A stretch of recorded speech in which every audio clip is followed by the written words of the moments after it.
Hey, what's up, my friend? Welcome back to today's episode where you'll learn how to become a winning, profitable trader. Guaranteed. I know that's a strong word to use, right? But you'll understand why later on. So, when you want to find success in trading or anything that matters, whether it's a business or whatsoever, right? You must have a framework. You can't just go in blindly, and then start shooting arrows and hopefully you hit something. That's not how it works. All right? It's kind of like me, right, giving you a map and a compass, and I tell you that in the map, right, the spot X in the map, right, you will find treasures, $10 million, yours for the taking. Now let me ask you, if you just have a compass and a map on hand, how confident are you, right, to reach that $10 million on first try?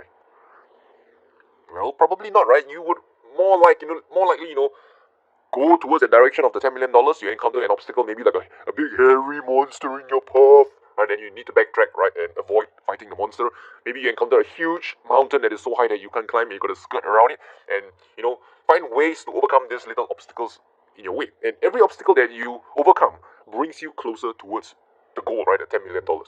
And this is the same for trading. You will face obstacles in the way, and you got to find ways to overcome it, circumvent things, right, and improve on your processes, right, before reaching your end goal. So let me share with you a framework, right, that accomplish this for you. So the framework is what I call the DER framework, DERR. Let me explain. D stands for develop your trading plan. That's one. Develop your trading plan. So before you put on a single trade, you got to define your plan. You define your strategy. This means, right, you got to identify the market conditions that you're trading. Is it trading in a trend, trading breakouts, trading pullback, etc. Then define the entry condition. How will you enter the trade? Limit order, market order, stop order. Then you got to define your exits. How will you exit the trade? Is it a swing trade? Is it a trend following trade?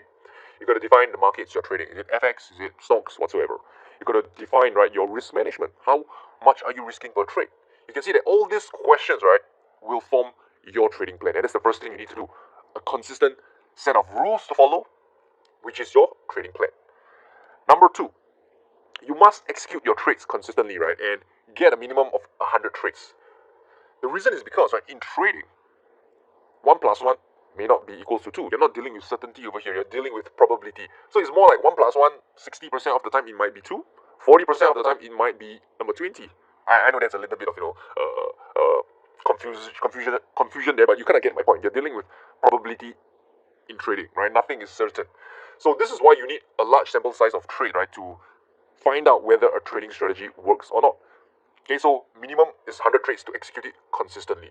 Because if you don't have a large sample size of trade, let's say you only have a sample size of 7 or 8 trades, it could be that you're in a losing streak at the start of your trading, and after 5 or 6 losses, you claim that it does not work and you abandon the strategy. But the behind part, maybe the next 90 trades, right, you will realize that that strategy actually makes money in the long run.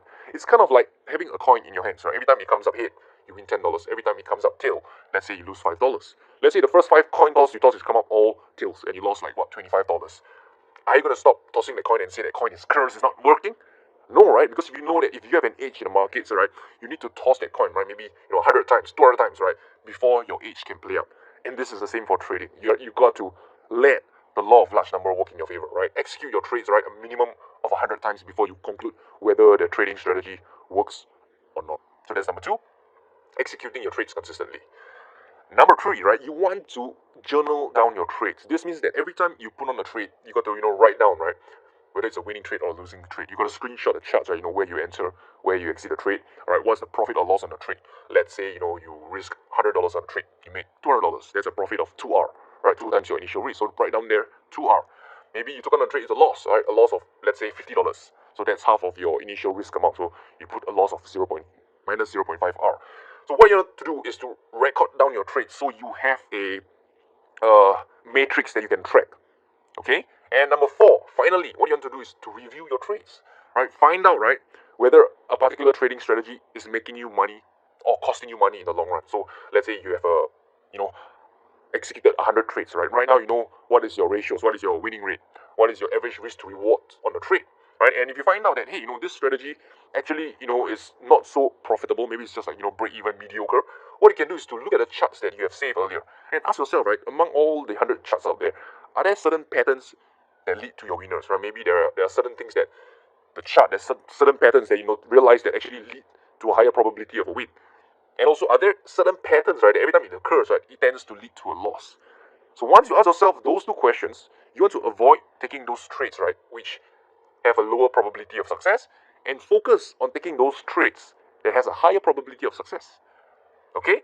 Once you've done that, right, you can go back to the drawing board, your trading plan, and make the necessary tweaks and adjustments, and go back on to execute those trades, record and review once again.